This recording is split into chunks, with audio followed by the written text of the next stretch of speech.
Welcome to RFS Tackle Mental Health Podcast. We are Northwest Ohio's leading school-based mental health provider, and this podcast is all about our youth and highlighting their mental wellness. In this episode specifically, we are talking about self-love with case managers Alyssa Mlot and T.A.C.K.L.E. Sakowski. If you want to follow us, make sure to search us at RFS Tackle, and if you want to learn more about the services we provide, please visit rfstackle.com.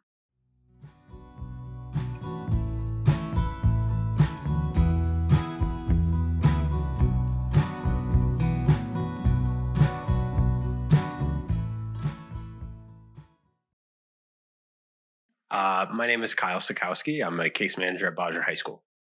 Same. I'm a case manager, Alyssa Mlot, at Bowser High School. I know for me personally, I would describe self-love as, how you feel about yourself at the end of the day and like those different things that you do to take care of yourself, any type of self-care, whether it be walk, go for a jog, take a bath, take a shower, read, write, just spend time with yourself. That's all things that I would contribute to like self-love. Yeah, I completely agree. It's like anything that I think makes your heart happy about what you're doing for yourself, not relying on someone else to kind of bring that happiness in, and then just focusing on what you're doing alone. One of the biggest things we talk about with our kids almost on a day-to-day basis is like, how you feel about yourself at the end of the day. Like, am I really comfortable with who I am looking in the mirror? Am I basing how I feel about myself off of like my relationships with my friends, boyfriends, girlfriends, parents, family, stuff like that? It's huge. All those different things all fall into that category. So what I would interpret that is self-love is, like we said, all those things that we do for self-care, how we feel about ourselves when we stand alone and who we are. But self-indulgence is all those little things that we can take into consideration that might take away from how we feel about ourselves. Me and Kyle just talked about it is, when you're feeling sad or you're feeling upset and you're trying to do something to make yourself feel good, like, going online shopping, going on a shopping spree, spending $200, $500, on those things that like make you feel good in the moment. But then it becomes overwhelming later on when you have those bills come in and stuff like that, where maybe you can't cover that type stuff. And short-term temporary fix, like it's just your impulse purchases. Like, there's people that impulse purchase houses and cars, and then it's like you sit there and you're like, this didn't actually make me happy. Feel better, it's kind of like the money doesn't make happiness. Like money doesn't cause happiness. It's like self-love. It's self-caring, being around people that are positive around you, and just because you have what you want doesn't mean you're going to be happy with it. So I'm still working on that. I'm still working on that. Talk about it all the time. Yeah, I'll come in and I'll go, Alyssa, I just bought something. She's like, well, it's no big deal. And I'm like, it was a big deal. and you kind of regret it. And it's monitoring and having people around you too, I think, that can help you kind of think it through and like process if it's a good idea. Like, having those people around you. So. I know I'm like a big person on self-love. Like Kyle said before we started, is I practice what I preach all the time. It's like, taking time for yourself, like being comfortable with myself at the end of the day. Like I can honestly look in the mirror and say, okay, I'm Alyssa and this is what I'm good with. I'm cool with this. And I understand what I need to work on. So I always like take time to myself, whether that be like take a bath, take a shower, go on a walk, or like journal and stuff like that. Those things that are kind of like simple, but also like good for your soul, taking time to yourself and like being able to reflect on how you feel about yourself and kind of being able to ground your mind after a long day. I know us in the social work field every day, deal with different things from A to Z that can like mentally drain you. And you just think about when you go home, like you can't help it. But, those things that I listed before, like those things that you do to kind of catch up on those positive feelings that you may be missing from earlier in the day. Every day. I was gonna say, yeah. Every day. Honestly, as you grow like into yourself, and that's something I tell my kids too. It's like, I know these things because I have a little bit more experience and I've experienced, different things just like all of us have.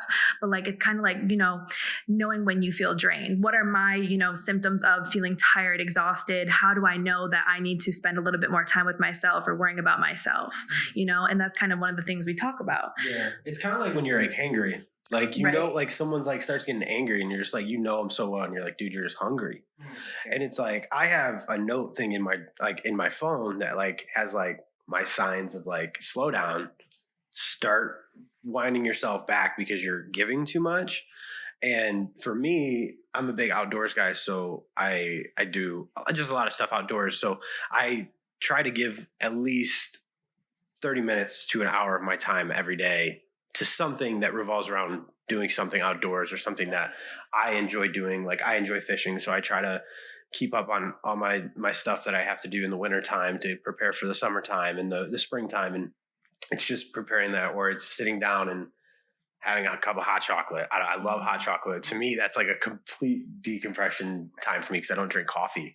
So it's like rewarding yourself with that after a long day and just practicing it every day and reminding yourself that you're only human. And in the social work field, there's secondary trauma, there's burnout, there's so many things that go along with it that you have to make sure you're taking care of yourself so you can help your kids. You know, you should be coming first to make sure you're there for them. Who determines if you deserve it I would or say not? everybody deserves it. I could run an errand like that takes 15 minutes. And I said, man, Alyssa, you deserve like a nice drink from McDonald's or something, you know, a reward for something, you know, especially if it's something you don't want to do. It doesn't like just because you went and did an errand for 15 minutes doesn't mean you need a 2-hour nap. Yeah. Like, you know, it's fine, but it's finding the balance, Yeah. right? It's finding the balance of like, okay, well, this task was only this much. So, you know, I can give myself 10, 15 minutes of like just playing on my phone, watching TikToks or calling a friend for a few minutes just to talk about what they're doing. Like maybe what they're doing is more interesting than what you did all day or all week. And you're like, man, that's pretty cool. So I don't know. For me, it's reaching out to people. That's one of my things that I do quite a bit. Self-love. It's my self-love is reaching out to people, checking on them, seeing how my friends are doing. I have a lot of friends across the country that, Definitely. you know, you don't get to see them. So pick up a phone. Correct. No It's doubt. holiday season. No doubt. I mean, we're a week from Christmas. So, I mean, it's Not even a few days. I know. Crazy. it's crazy. Yeah. Right. I know. No doubt. I still got to get Christmas gifts. I'm stressed for you. I'm dead.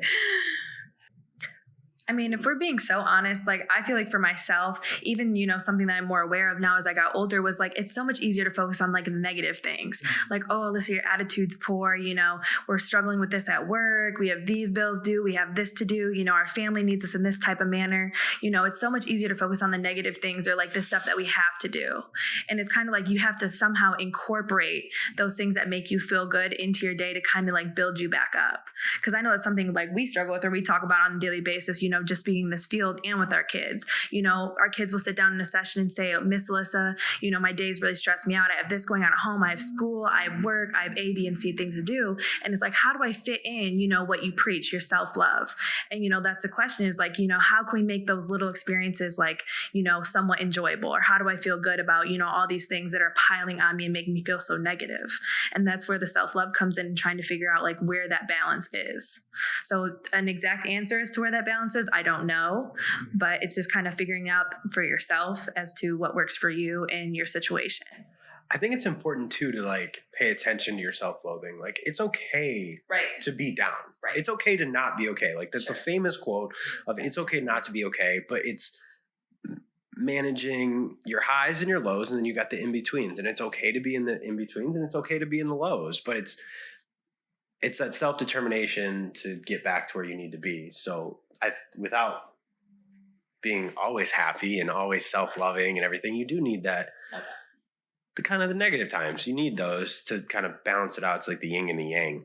And that's kind of where you find your growth as well. That's what I've learned as well. It's like, growth, you know, being able to come over loneliest, my quiet, you know, all those times where you're like real down and low. Yeah. It's like where you kind of find out, okay, what do I need to do to dig myself out and get back to where I was? How do I, you know, prop myself back up? And sometimes that is relying on others, you know, talking to somebody or doing things that make you feel good. But also it's like a lot of growth within yourself. And that growth is hard. Those quiet times are hard. Stuff like that when you're alone and you don't got anybody, you know, or you don't feel like you have anyone. Exactly. You know, trying you to figure out where you can go. You have people, but you're so deep into the self-loathing that you don't feel like you have people. So, I mean, it's being aware that you're getting into the self-loathing. And I think that's what it all is. It's being aware and then knowing from like, okay, I know when I was 17, I started feeling like this negative impact on me. And how did I get out of that? What steps did I do? And it's growing from each one to make it easier to get out of that feeling of No doubt. doubt and self-hatred almost. Sure. And everyone normalizes, the pretty things, like the shiny things. Nobody normalizes like your sad days, your low days and stuff like that. And it's just like such a real thing that those do happen. For every 5 happy days, you have 5 low days. Like it's just a part of life and who you are. And that's just like what we need to do to overcome it is, where we come with the self-love and stuff like that. But again, it comes with age and experience. Exactly. To understand, like, just because you're having a bad day doesn't mean tomorrow's going to be a bad day. And that's something I tell my kids every single day is like, they'll come in and go, I'm having a bad morning and today sucks. And it's like, no, the morning sucked. That doesn't mean the afternoon sucks. That doesn't mean nighttime's going to, be bad. You might have the best conversation you ever had with someone while walking home today. You don't know. So yeah, I don't know. It takes growth to understand that bad times are actually good times and self-loathing is okay. Definitely. It is okay. Yeah.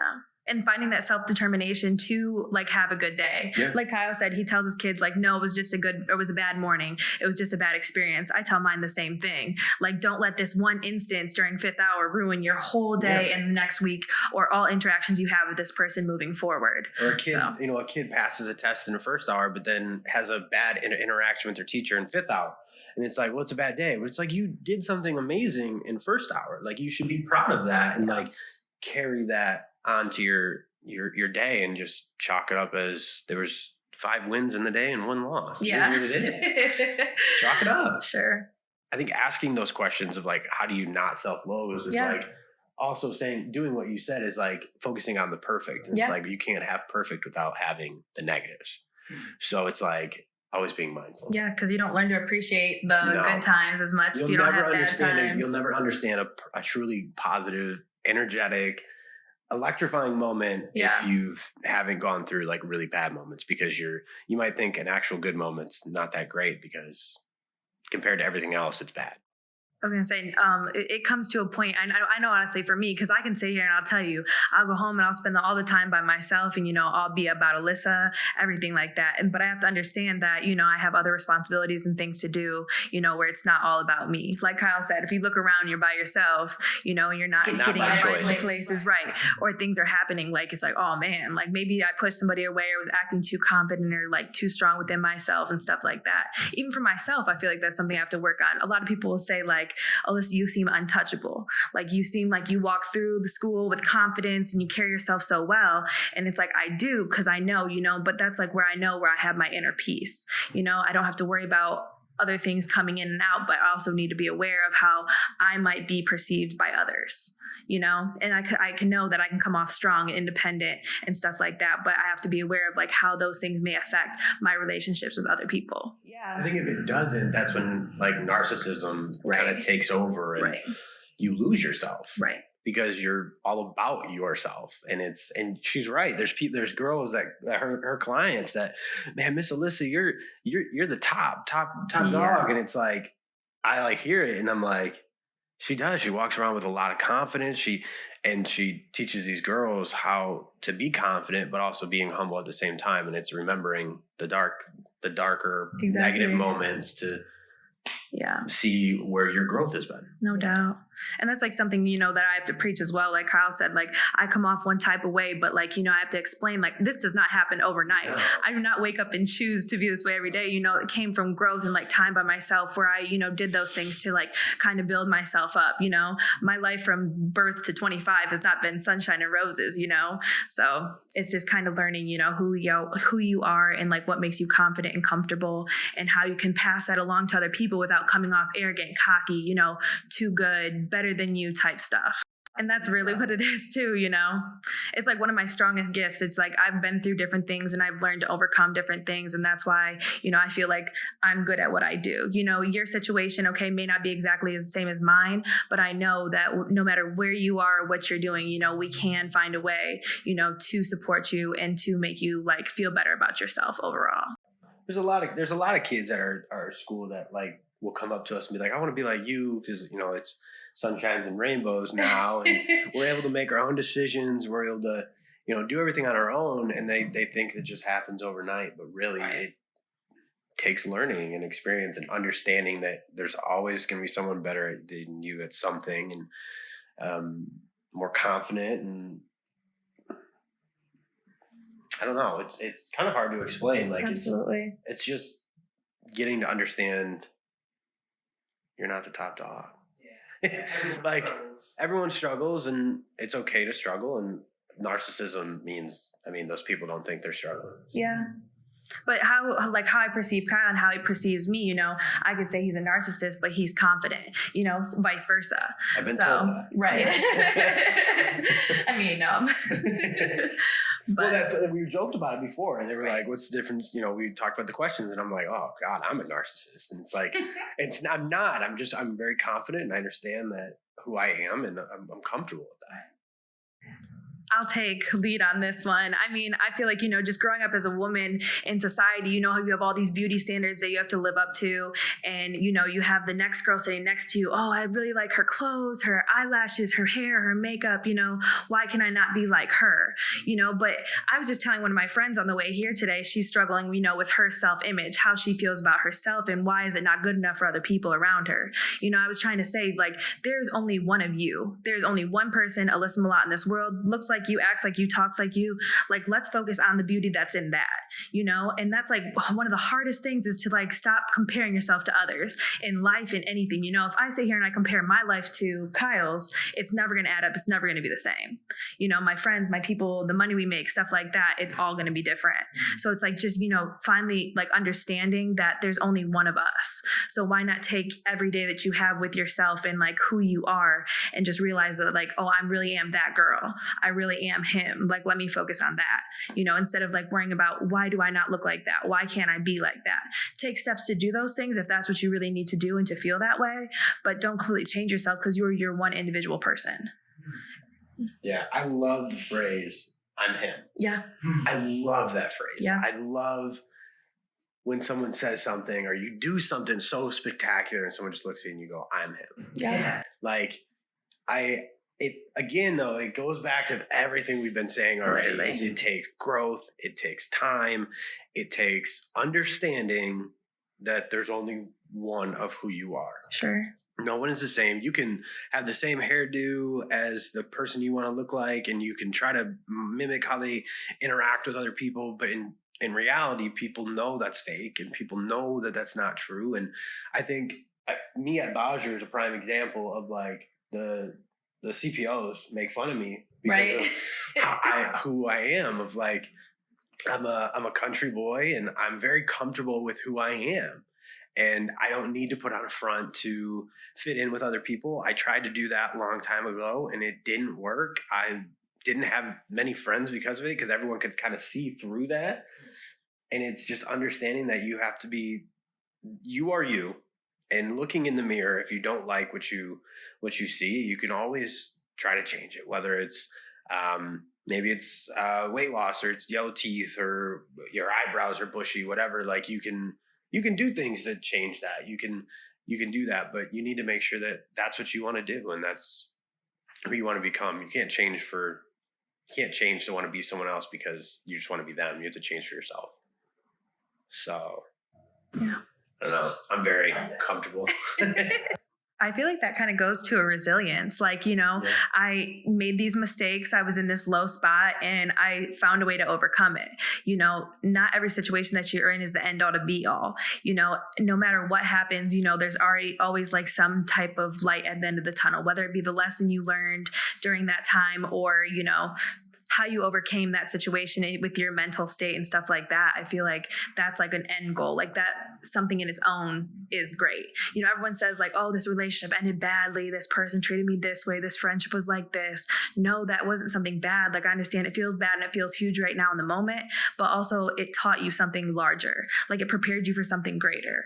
You know, every bad instance that happens in yourself, like in your life and stuff like that, where you really sit there and think like, wow, this is terrible. I promise is always going to prepare you for something larger in the future. Like how you deal with it, whether it be with somebody else, your friends, or yourself, like it kind of builds up to, you know, something later in life. From my personal experience, I've learned that. I think it's about acceptance, like accepting what you've done. Like trust me, I've done a lot of stupid things when I was 20, 21. And I'm only 26, so I'm not gonna act like I'm like so old, but like Old and wise. old and wise. But like I can look back now and really like look at myself. And my buddy came over the other day and we did some really dumb stuff. And we were like, why? What was wrong with us? Like, what was the point? And it's like, it was just in the moment. But every single one of those moments had something good come out of it, because it comes back to a memory now where I can kind of laugh at and go, that was really dumb. That was a stupid decision. It got me in trouble, or it just wasn't right. But it's just finding acceptance and like, that's just not who I am anymore. Right. Like everyone can change, it's like, it's the same thing with like social workers deal with it all the time in the prison system of like people not accepting a former felon or former prison inmate that they can't change, and everyone has the ability to change. And you need to give it's kind of like when you say like, oh yeah, my friend should have another chance even though they did so and so wrong and they were a former prison inmate. And it's like, well, you should always give your second chance too. Like, sure, you should always give yourself a second chance, a third chance, fourth chance, because again, like we said, the only person you have at the end of the day is you. So yeah. I don't know, it's just accepting it. Sure. Accepting your past. No, whatever. Honestly, and don't hold yourself back for fear of failure or judgment from other people. Like, who you are is who you are. What you do is what you do. YOLO. YOLO. Yeah, YOLO. YOLO. You only live once, but honestly, appreciate it. Yeah. Appreciate it and accept it. Sure. This is a lot of our kids. I was going to say, yeah, this is something we talk about all the time. Like, one thing that I like try to say in my sessions, make sure they feel loved and supported, point out those positive things that you do have. Some kids, I can sit down in a session with some of my clients and they can say like, oh, I'm struggling with my relationship with my mom, my sister, living conditions are terrible, all this stuff, everything where they go home, where you should be your safe spot, your peace, okay. So Miss Alyssa, what do I do? And that's like, almost like, oh, I don't know, what do you do? But it's like, find that one place in your house that makes you feel comfortable, whether that be a corner, a nook in your house, your bed where you feel safe, try to find those different things, those little small things. It doesn't always have to be large. It doesn't have to be a hot foamy bath that goes up to your neck or a hot shower, stuff like that. Find something that like works for the situation that you're in. I know every day, like we'll be running around the school busy all day from 8 o'clock to 3:30 when we leave. And it's like, okay, what do we do? Man, you got to find the little things. Like, did I get a drink out of the vending machine that was $1.50? That's my favorite drink. Does that make me feel better? Sure. And that's what I try to tell my kids. Find the little stuff that's around your home or that you can do that will make you feel better about yourself, and kind of use those things as like validation to carry yourself to keep moving. Point out your friends who do make you feel good. Maybe stay up a little later so you can catch mom when she's less stressed or has got more time to talk to you. Different things like that. Do little things that make you feel good. Yeah, I think appreciating the little things that you have that make an impact. That's a tough question. It really is a tough question. Definitely. Because there's a question we get asked every single day, and the answer varies every single time, because a lot of the safe places, like they were saying, in like a house, like our safe space, their safe space is a school. Yeah. Not everyone has what we have. Yeah. No, so it's hard for when we give examples and we're like, well, is the couch like one of your favorite places, or the garage, or is it this or this? And it's like the kids have no answer. But we have some kids who are very confident in their appearance. We have some kids that are very confident in their sports ability. And so like athletic ability. I don't know why I said sports ability. That was cringe.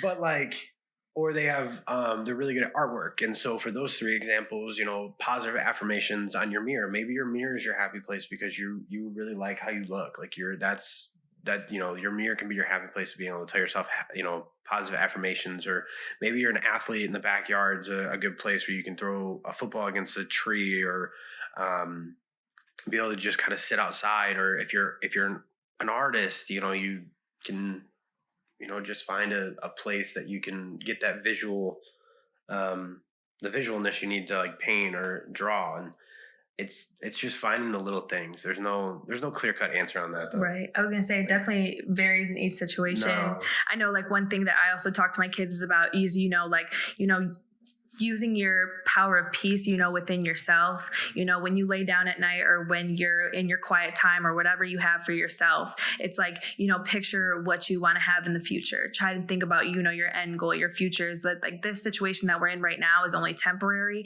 and kind of affirm that within yourself. This is not going to last forever. Yes, these conditions are not great. Yes, this situation is, I'm not great, but I also know that tomorrow I'm going to wake up, I'm going to go to school. I'll see Miss Alyssa, Mr. Kyle, Miss Tamara, my favorite teacher, have this for lunch, count on the consistent things. Yeah. And when you can't, kind of use that like self-empowerment in your visualization to be like, okay, this is what is only going to last for a little while. This is what it is for right now, but I'm going to take these steps to do something different in the future. So I feel better about this in the future. Consistency is key. Right. And like Kyle said, there's no cut and dry answer for every situation. If there was, there wouldn't be toxic environments. Right. You'd have the answer for it. And no doubt.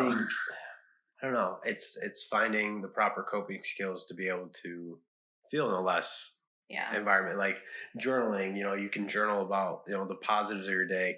That's something I'm really big on because I journal myself every single day. Same. And I journal the positive. I just jot down positive things that happen, or just events that was just like mind blowing, where I can go back, and I've read some journals from like 5 years ago recently, and I was like cringe reading them. And I'm just like, and I forgot about certain moments, and I'm like, oh my gosh, that did happen. So like that's crazy. Like in the moment, that was such a big deal, and now it's like so small. And we encourage a lot of our kids too of like, finish high school. You can get out of your toxic environment, but you've got to find a way to do it. And for a lot of kids, it's being able to get their high school diploma and then go off and work at Jeep. We're lucky to have a Jeep factory right here in Toledo. There's an Amazon factory right down the highway, and there's a ton of job opportunities that they can have, and then of course scholarships and different things like that. It's finding consistency and finding what works for you. Finding what works for you and finding a goal in mind that you can keep your mind set to kind of take away from the toxic environment. And so that's how you can learn to love yourself of going, well, I'm doing this for me. If that makes sense. I don't know if any of that makes sense. It does make sense because like we talked about earlier in the podcast is like, self-loathing. It's easier to focus on all the negative things. I got mom over here yelling at me. I'm failing 2 classes. I'm struggling with my relationship with my friends. My boyfriend is cheating on me, all that stuff. It's so easy to focus on like all those negative things. But like at the end of the day, who is Alyssa? Where do I fall within myself? How do I feel about myself? Are those actions because of how all these people feel around me, or things that I can't control? What can I control? Yeah, and I think we're both really big on like you can control kind of a direction your life can go. You might not be able to control everything, and obviously there's obstacles, being in the inner city and stuff like that, but like you have power to control what makes you happy, and it's focusing on the little things to kind of bring you out of a toxic environment. There's no cut and dry answer for Definitely that. not. I'm like hearing back everything we just said, and I'm like, there's not like everything was good what we just said, but like there's no cut and dry answer, and that's the problem. And we have those conversations too, Every day. We work as a team, me, Kyle, and our therapist, Tamara, and it's just like, in this situation, what would you have said? Well, Alyssa, Kyle, I don't and it's like literally everyone says the same thing. We're like, I probably would have just repeated what you said. Like you nailed it on the head perfect. Yeah. And every time we're very like, we break down everything together after, and it's like some of these answers are like, you'll never find them. Yeah. Sorry, kid. They're out there, but they need the experience and they need the knowledge, and it just takes a while to get there. And then when they finally get to that point, they'll be able to see it and go, wow, I made it through a toxic environment to be successful. And understanding, like I said, and now I love myself. Right. It's only temporary. Like not every situation that you encounter is going to be permanent and stuff like that. There's a future and you have a lot to look forward to. Yes, things aren't where you like it right now, but we'll figure something out in the future as to how it can be better for yourself, or how you can even, determine that for yourself as well. And you can create your environment from what you grew up as. Yeah. I was going to say, that's a huge, like we said, living and learning. Yeah. Learning that experience wasn't for you. Sure. I mean, not just starting with friends, but just overall as a boundary is like what I set for myself, working with kids all day. I get to the school at 7:00. I do my stuff that I need to do before I even have client sessions, sometimes meet with teachers. And then I meet with kids, from 8:00 all the way until 3:00. So, obviously that's overwhelming and stuff like that. Go home, do your documentation from work, take care of other business that you got to take care of, for your personal self. And then, you're left with your evening. What I do is I always like try to figure out something that makes me happy, whether it be like cook me a good meal, or, control who comes in and out of my life, who I give my time to. I know something I've been real heavy on, like within the past year or so, it's just, fill other people's cup who fills yours. Stop pouring your heart, your feelings, your time into all these people who are just take from you. Make sure that that's reciprocated. Make sure when you're down, somebody else has got you. When you're up, you can pass it to somebody else. Like that's a huge thing. Like I can't give myself to somebody who's not giving their self to me at all. That's a boundary because I can't have a friend over here who's take, whether that be monetary value, your time, your feelings, stuff like that all the time. And they're never giving anything back to you, or simply set your phone on do not disturb. My phone goes on do not disturb from 7 to 8 o'clock. I was going to say, she sets her phone on do not disturb every single day. Exactly. And I think it's a huge amazing boundary set up because, if it's a work email or if it's a text from some random, a random friend, but you touched on something right there that said that you were saying that not giving your attention to certain people that take up a lot of your time. Yeah. And I think that even goes for the people that are more needy, right? Like the friends that are constantly always going through crisis, the friend that always is going through relationship issues, the friend that always needs a shoulder. And sometimes you don't need to be that shoulder. And you can do it in a respectful way of basically saying like, hey, I don't have the mental capacity for this right now. Yeah. I can't give you what you need. And I apologize.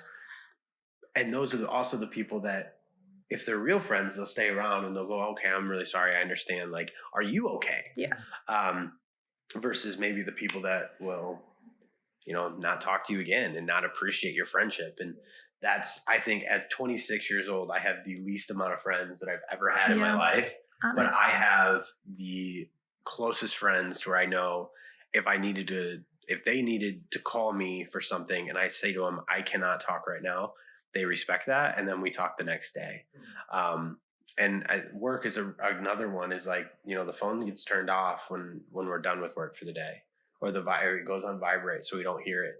And it's setting up the boundaries so then you can focus on yourself and being respectful and kind and trying to use. I tell this to my kids all the time, using I feel statements. So like, hey, I feel like I can't take on this issue right now. I feel like I can't do this. I need to focus on me. I feel like I need to focus on me. Those are ways to set up those boundaries in a proper way for someone who doesn't feel attacked versus if I say, Alyssa, you can't talk to me after this time. And it's like, hey, Alyssa, I just feel like I need to decompress after 5 o'clock. I can't discuss work anymore unless it's like we scheduled that previously. Like, hey, we're going to have a late night meeting and discuss some things with our caseload. But it's just being able to advocate for yourself that you need your own time. And like Kyle said, let the people around you respect your boundaries. Yeah. I know that I have like Kyle said, a small group of friends, my core group of people, and they understand Alyssa works with kids all day. We work with mental health, behavior health, and then at the end of the day, you still are a person. You still have your own thoughts and feelings and concerns in your life, and trying to find that balance of like, how do I take care of myself? How do I manage my relationships? How do I do the day-to-day things that I need to take care of while also making sure that I'm okay? And it's a joke if anyone says you just drop everything at the door and don't take it home, because there's been multiple times where I've called Alyssa late at night going, I cannot, like probably like 8, 9 o'clock at night where I called you and I'm like, I cannot get this out of my head. Hit like, notify anyway on the do not disturb. Yep, notify anyway on do not disturb. Actually, I was taken off the do not disturb list, so I now have access to call. But like it was a major event that happened, and I don't think it was like 8 or 9. I think it was like 7 Just o'clock. later, yeah. It was later, and I was like, I just can't get this out of my head. Like, I need to process this with you. Like, is that okay? And like, Alyssa was able to break her boundary down because that's not something I normally do. But you never stop thinking about things. Right. So it's going back to then, okay, do some self-love when you're just constantly thinking about, work and stuff like that. And that's how you're creating the boundaries of not taking work home. Sure. It's very important. It's all the balance. It's all a balance. Balance, life lessons. What else did we say? Perception. Yeah. We all talked about it. You guys are both almost 26. I'm the elder in the room, obviously. But Old. like if you have friends that can't accept you for saying, hey, I don't want to go out. It's Friday night. No, I don't want to go out and go to the bar with you. I'm sorry. I had a really long week. If your friends are in your age group and they can't respect that, they are still immature. And not saying that they're bad friends, but they're still immature and they don't understand necessarily how an everyday life works. That's my personal view. So if you have friends that don't respect your boundaries, those aren't friends to me. Not thinking you're worthy of that time that you want to set aside. Like you think it's a bad thing. Like, oh, why can't I answer all these people? Why, like, I need to go above and beyond every time to talk to these people. Yeah. I mean, honestly, I sit there and I preach this to everybody, I love and care about, because I notice that the people around me, try to go above and beyond all the time. But it's like, I try to explain it, like I said earlier, with the example with a cup of water. If I have a cup of water and all my friends around my table all have the same cup and it all has the same amount, if you keep giving and giving and giving and doing all these things, your cup at the end of the day is going to be empty and you are going to be thirsty. You don't have anything to replenish your soul, but all your friends are cool. What does that do for you though? You're not okay at the end of the day. So it's just like accepting the fact and understanding and knowing that it is okay to take time for yourself. It's okay. Your friends will manage. If this emergency or this crisis that they're texting or calling you about, they need to do this. If you know that that's you're going to be alive, you're going to do this, you'll be okay. At the end of the day, I'll catch up with you another time. It will always be okay. It is all right to say no. It is okay to set those boundaries.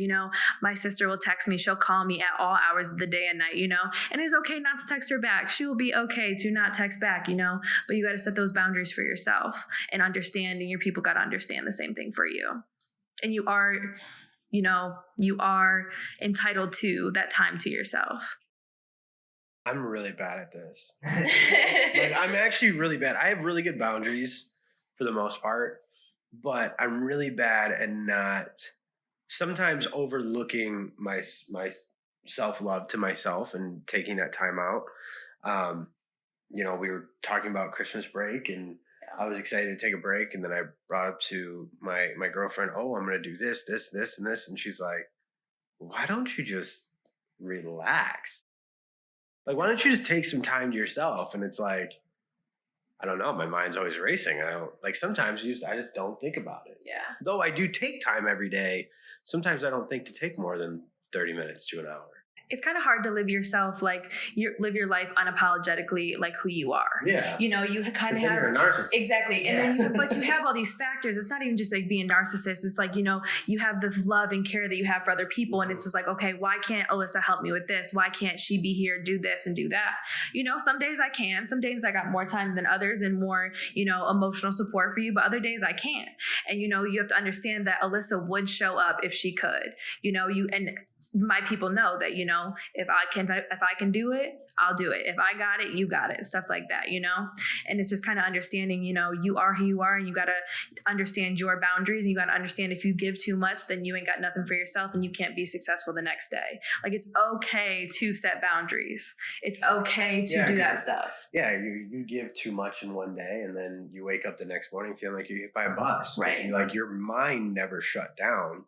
Because you had so much that you wanted to do, but then instead of taking a little bit of time to yourself every day, you gave it, to people who don't give it back. Yeah. Or it was it was giving it to something that you weren't able to do as like let's say my buddy calls me and was like, hey, I need you to help me move. And it's like me moving without him. Like, it's like me going to his house and going, oh, okay, I'm just moving stuff and he's not even here. It's like, if you can do it together, that's one thing where you're able to spend some time, but I don't know, just appreciating the self-love. I don't know. That's a hard one too. I don't know why I'm so stumped to this. Normally I don't stop talking. Everyone at this agency knows I don't stop talking, and literally ever. This question. No, literally. Like, I think you're going to get an email from multiple people that says, like, can you give me some more questions that maybe I can ask Kyle? Yeah. I was going to say, for me, it's just been like, just observing my environment, as I was growing up and just seeing what was around me. I grew up with two women, my mom and my grandma, who were really strong and independent, and they were trying to kind of find their way. And it's like, for me, it's like, okay, my mom gives everything to everybody around her. She'll do anything. She'll stay up till midnight if you ask her to. She'll drive 5 hours at the drop of a dime if you ask her to. But at the end of the day, you're tired. You can't give, you can't do anything else. You're beat. It's like something you have to realize and be like, I don't want to live my life that way. I don't want to be exhausted. I understand I can maybe get a full night's sleep and drive that 5 hours the next day, because what am I gaining from that? And it's different things like that. Just kind of learning and observing, who you are and like what you can do, and not letting other people's standards or how they think or feel about you affect how you feel about yourself. That's actually huge. Not letting how other people view you or think about you affect how you feel about yourself. No doubt. I think that's what everyone struggles with. Yeah. And I mean, I kind of was looking at the question. It was like self-sacrifice is like, it is okay to sacrifice some of your time too. No doubt. Like I think when you start talking, and for our kids, I think once we start talking about self-love, self-care to our kids, yeah, some of them take it to the extreme. Some of them take it to like the next level. And it's also important though of being, hey, sometimes you have to sacrifice your time for that. So that self-sacrifice to me is like, sometimes you got to. Yeah. Sometimes you do. And like we said, throughout the duration of this conversation is just finding that balance, where can I, sacrifice one thing, or how can I, return that to myself, or give here and take there and stuff like that. It's just finding the boundary of where that works for you and how that works for you in your life. Hot take on self-love, self-care. You are the best investment that you have like in your life. So invest in yourself and never stop giving to yourself, improving yourself, reflecting, or spending time with yourself. It's huge, especially as you grow up and get older. You learn, love yourself, feel confident, powerful, stuff like that. Do it every day. My hobbies that I do are expensive. So like, sometimes you got to spend the money. Sometimes like to find a new hobby that you think you really might like, and to do something, going on walks are free, and telling yourself you're a good person, that's free. And sometimes you got to spend some money to find out what you want. And sometimes you want to figure out what it is. Like, I mean, you've heard the stories about the online purchases, but like I have hobbies and I love it. So when I'm able to spend on my hobbies, it does make me happy, because I know I'm gonna use them. So that's my hot take. It is okay to spend money on what you love. It is. It's okay, but doing it reasonably. Don't max out the credit card, and don't have. If you have to do multiple pay in fours. Don't do it. Multiple installments of quad pay. Like if you look at quad pay, Affirm, or Afterpay, or whatever it is, and you got 6 or 7 on there, too many. 4 and under. I'm just kidding. Kyle. One and under. Like but it is okay to spend money. It is okay. Because I do. You got to do it out of love, because it does. It truly, sometimes I get something in the mail and I'm just like, this actually makes me happy. This truly makes me happy, and every time I look at it, it'll make me happy. And then when whatever I'm doing with it, as long as I'm happy doing it. Spurts of serotonin popping all over. That's all you need. Yep. Yeah. That's my hot take. Hot take. Awesome. Well, thank you both very much. Yes. That concludes our podcast for the day. Awesome. That question literally stumped me.